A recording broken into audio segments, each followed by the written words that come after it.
ఇక ప్రాణ స్నేహితుడు చేసిన మోసాన్ని తట్టుకోలేక శంకర్ నారాయణ చనిపోతాడు. తండ్రి శవాన్ని చూసి నలుగురు కూతుళ్లతో పాటు అందరూ చాలా ఏడుస్తారు.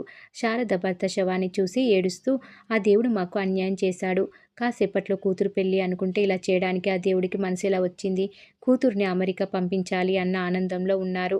అది చూడకుండా ఈ లోకాన్ని వదిలేసి వెళ్ళిపోయారు అని వెక్కి వెక్కి ఏడుస్తూ ఉంటుంది శారద.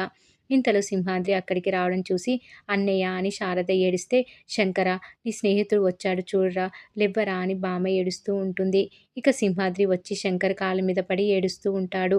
అలకనంద ఏడుస్తూ, నాన్న, ఈరోజు నా పెళ్లి నాన్న, నన్ను పెళ్లి కూతురుగా చూసి మురిసిపోవాలి అనుకున్నావు కదా, నేను పెళ్లి కూతురులా రెడీ అయ్యాను చూడు నాన్న అని ఏడుస్తూ ఉంటుంది. గౌతమి కూడా చాలా ఏడుస్తుంది.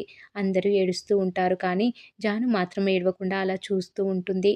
ఇక మురళి తల్లి శాంతి వచ్చి, రేయ్ తమ్ముడు, నీకంటే ముందు నేను పోవాలి కదరా, నువ్వు పోయావేంట్రా, నీ కూతుర్ని నా కొడుకుకి ఇవ్వలేదు అని కోపంలో అలా శాపాలు పెట్టేశాన్రా, నన్ను క్షమించరా, తెలియక తప్పుగా మాట్లాడాన్రా, అందుకు ఈ అక్కకి ఇంత పెద్ద శిక్ష వేస్తావా, పేరుకే నాకు తమ్ముడివిరా, నిజానికి నువ్వు నాకు పెద్ద కొడుకువిరా, నన్ను బాగా చూసుకున్నావని ఏడుస్తూ ఉంటుంది. మురళి తల్లిని ఓదార్చుతూ ఉంటాడు.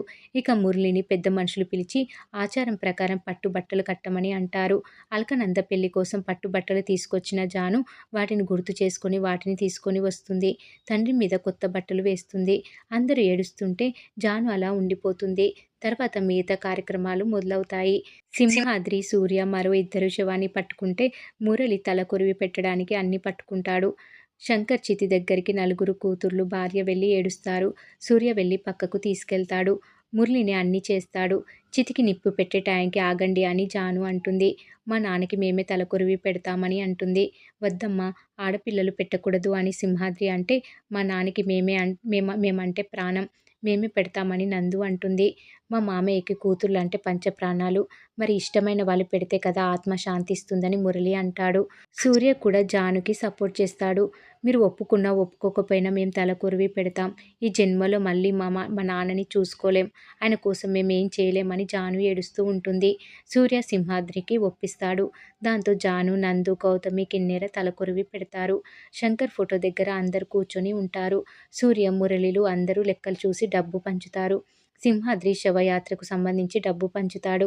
సింహాద్రి మనసులో, శంకర్ ఫోటో చూసి నోరు మూసుకొని దుబాయ్ వెళ్ళిపోయావు అనుకున్నా, ఈ లోకాన్ని వదిలేసి వెళ్ళిపోయావు, ఇప్పుడు తోట గురించి అడిగే వాళ్ళు లేరు అని మనసులో అనుకుంటాడు.